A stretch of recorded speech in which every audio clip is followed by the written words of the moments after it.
elle reste stagne de l'ordre de plus 0,4%. Donc ça signifie qu'il y a une amélioration des progrès thérapeutiques qui a permis de diminuer, de stabiliser au moins la mortalité, malgré l'augmentation de l'incidence. La chirurgie, elle a une place importante dans le traitement. Elle permet bien sûr la confirmation histologique. Il y a deux types de chirurgie, comme l'avait dit, les traitements conservateurs et la mastectomie. Le traitement conservateur, il s'adresse pour des petites tumeurs de moins de 3 cm, les T0, T1 et T2. T2, on avait dit entre 2 et 5, donc pour les tumeurs de moins de 3. Actuellement, grâce à la chimiothérapie néoadjuvante, on peut élargir l'éventail de la chirurgie conservatrice à des tumeurs qui vont jusqu'à 5 voire 7 cm si on réalise une chimiothérapie préopératoire. Alors, les facteurs qui ont permis donc bien sûr cette conservation mammaire, c'est la diminution de la taille du tumeur grâce au dépistage et la chimiothérapie néoadjuvante. Il y a des essais qui ont prouvé que la chirurgie conservatrice a les mêmes résultats que la chirurgie radicale lorsqu'on prend les précautions qu'il faut. L'objectif donc de l'exérèse ou de chirurgie conservatrice, d'abord il est carcinologique, il faut enlever la tumeur avec des berges ou des marges d'exérèse qui sont suffisantes. On va actuellement entre 5 et 2 mm en fonction du grading. Au début, on était très large, à 1 cm, 2 cm pour être insano, et actuellement, on y revient un peu plus, grâce au progrès, bien sûr, de la petite tumeur. L'incision, bon, ça, elle est généralement arciforme, périaréolaire, horizontale dans les plis anatomiques, éradiée pour les cadrans supéro-externes. On préfère, nous, oncologues, que ça soit, on regarde la tumeur parce que ça nous facilite les boosts, les compléments d'irradiation sur le lit tumoral.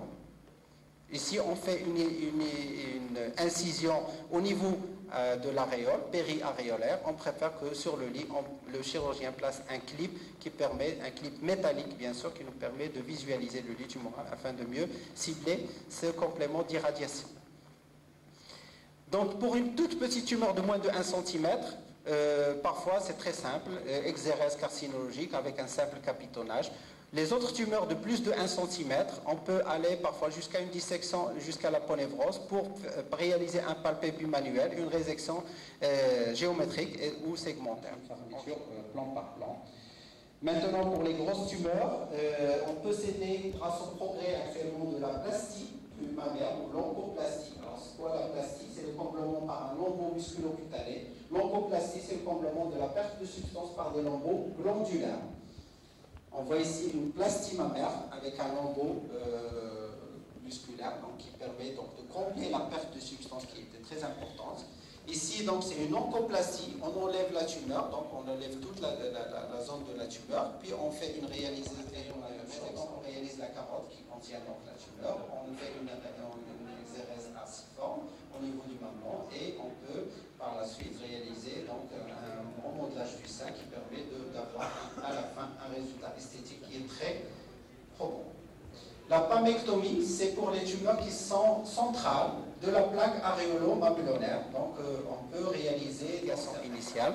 Et en fonction des résultats histologiques, si les berges sont suffisantes ou non envahies, ou plutôt insuffisantes et envahies, on fait une réexcision ou parfois une mastectomie. Bien sûr, il est toujours recommandé de réaliser un traitement médical post-opératoire ainsi qu'une irradiation systématique. La mastectomie, comme l'a dit tout à l'heure, elle garde une place quand même assez faible. Malheureusement, dans notre pays, elle est souvent réalisée parce que le diagnostic est fait très tardivement.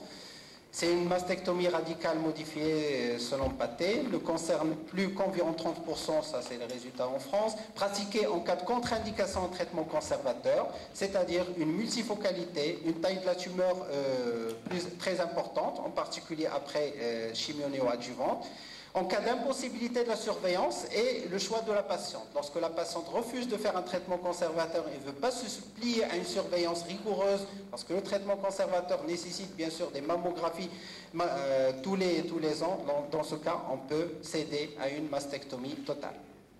bien sûr, le résultat de la mastectomie. Alors, une nouvelle technique qui est le curage, ou plutôt le ganglion, la technique du ganglion sentinelle. Pourquoi elle est indiquée? Parce qu'on sait actuellement que le curage axillaire admet une morbidité qui est importante. Cette morbidité est liée d'abord au risque de lymphœdème, aux problèmes trophiques au niveau du membre supérieur, et donc des complications au niveau comme le gros bras. Et donc, c'est pour cela qu'on réalise cette technique de ganglion sentinelle afin de prélever le premier ganglion qui a été colorié par le bleu.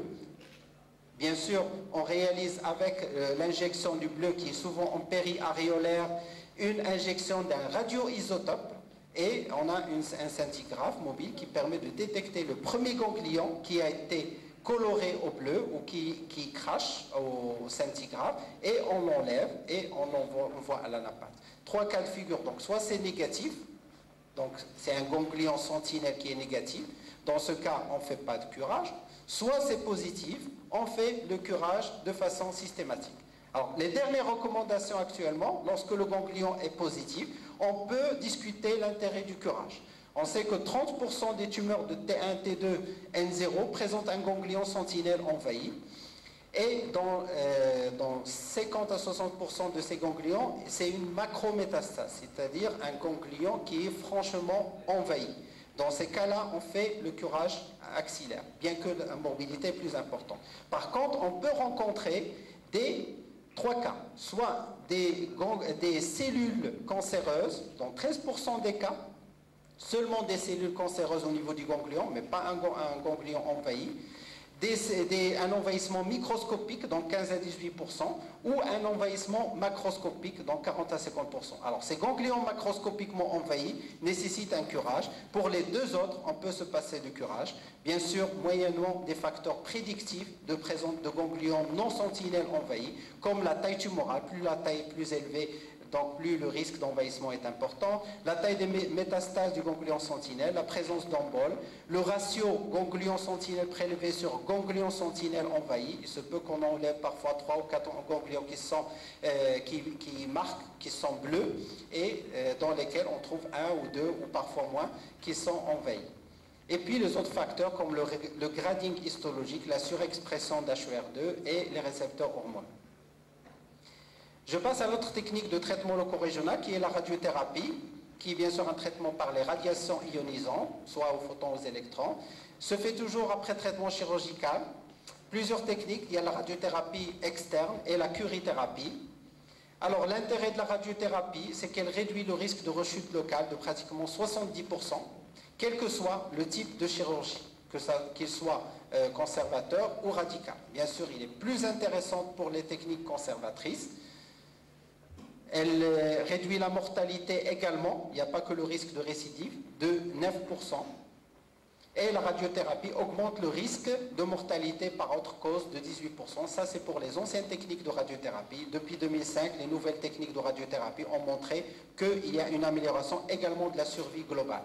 Donc avant, on irradiait au cobalt, qui est une source naturelle, qui n'est pas sur le plan radioprotection ni sur le plan radiobiologie bien précise. Actuellement, on sait des accélérateurs linéaires qui sont des faisceaux de courant qui est accéléré et qui permet de délivrer une dose précise au niveau d'un volume qui est précis avec les moyens de rigueur. Alors bien sûr, c'est une radiothérapie qui doit être conformationnelle avec une irradiation du sein et en évitant d'irradier les organes qui sont critiques comme le poumon et comme le cœur. Donc c'est les deux éléments qui altèrent la survie après une radiothérapie.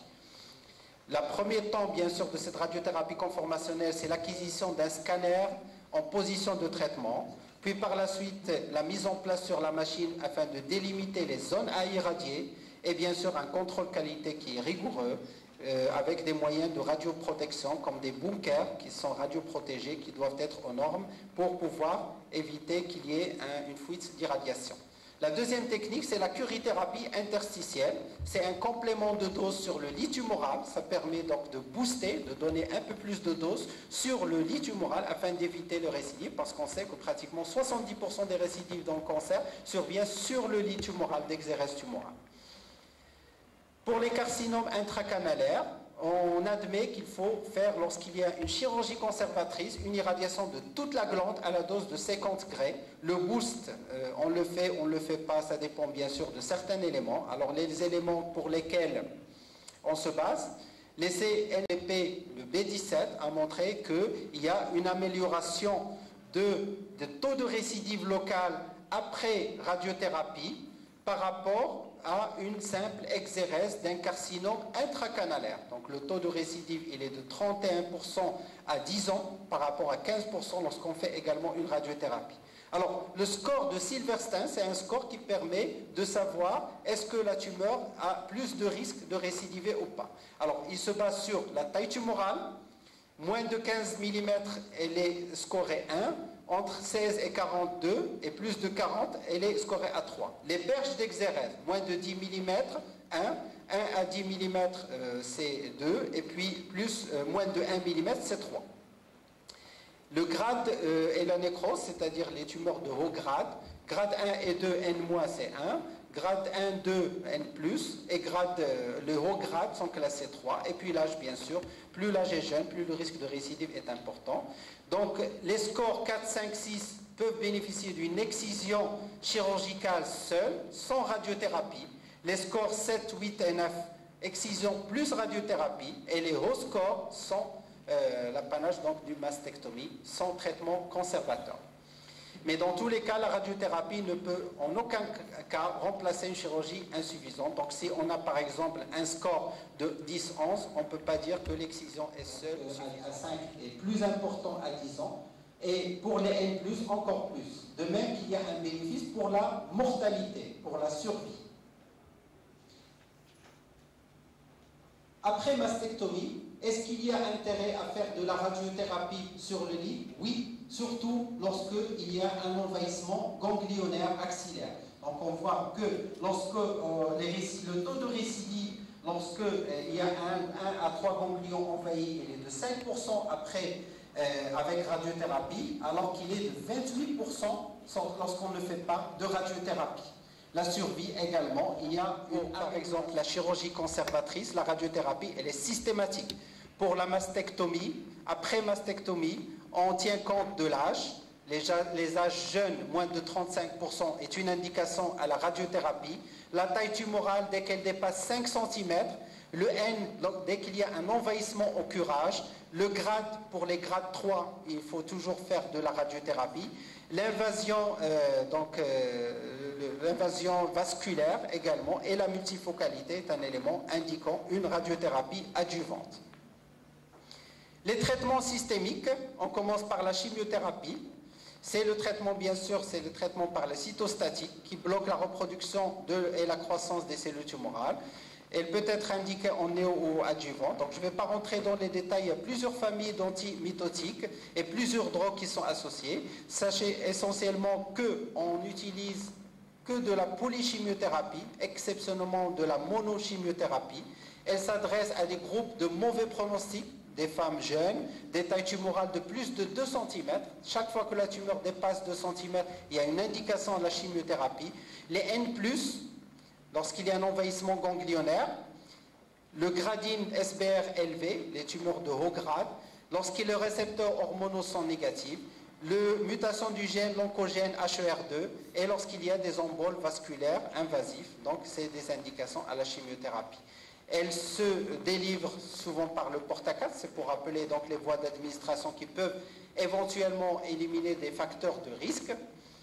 Il y a 3 contextes cliniques à cette chimiothérapie, soit en adjuvant, en néo-adjuvant ou en métastatique.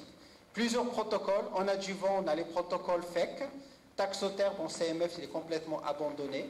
La pharmorubicine J1, J8, l'association épirubicine, cyclophosphamide et taxane.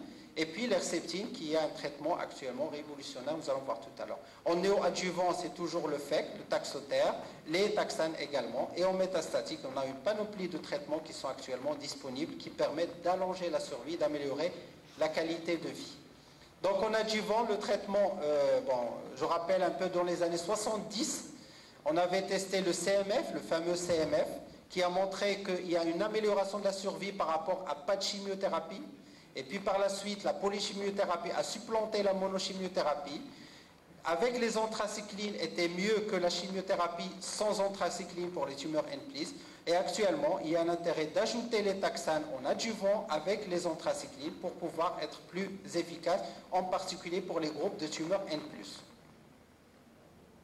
Les taxanes, l'association, donc il y a plusieurs types d'associations, plusieurs types de protocoles. Les effets secondaires, il faut savoir beaucoup les manager parce que c'est un facteur d'abord d'échec thérapeutique puisque le patient souvent arrête leur chimiothérapie parce qu'ils ont une grande toxicité et le plus souvent c'est une toxicité d'ordre digestif. L'alopécie c'est un élément aussi discriminatif parce que les femmes refusent parfois qu'ils voient la chute de cheveux. On les conseille bien sûr soit les casques réfrigérants soit les perruques. La leuconotropénie, qui est une toxicité grave parce qu'elle peut engendrer des aplasies fébriles et qui peuvent être mortelles. Et donc, il faut savoir les diagnostiquer au bout de J8, J15, c'est-à-dire 15 jours après la fin de la chimiothérapie, et par une numération. Et bien sûr, il faut les traiter précocement par une antibiothérapie. L'aménorrhée secondaire post-chimiothérapie, elle est souvent transitoire. Le diagnostic différentiel, c'est la grossesse. Bien sûr, on conseille aux femmes pas de prendre une contraception, mais de ne pas tomber enceinte. Parce qu'une grossesse pendant la chimio, c'est la catastrophe. Il y a le risque de tératogénicité chez l'embryon qui est très élevé. L'asthénie, la mucite, l'inflammation digestive, la toxicité cardiaque, tout ça, c'est des éléments qu'il faut bien sûr surveiller. La ménopause chimio-induite, elle est beaucoup plus intéressante pour les femmes qui sont hormonodépendantes parce qu'elle peut augmenter l'efficacité du tamoxifène. Et puis la toxicité cardiaque, il faut bien sûr diagnostiquer. Pour les taxanes, en particulier le taxotère, les effets secondaires sont à type également hématologique. L'aménorrhée, l'asthénie, les arthralgies, les myalgies,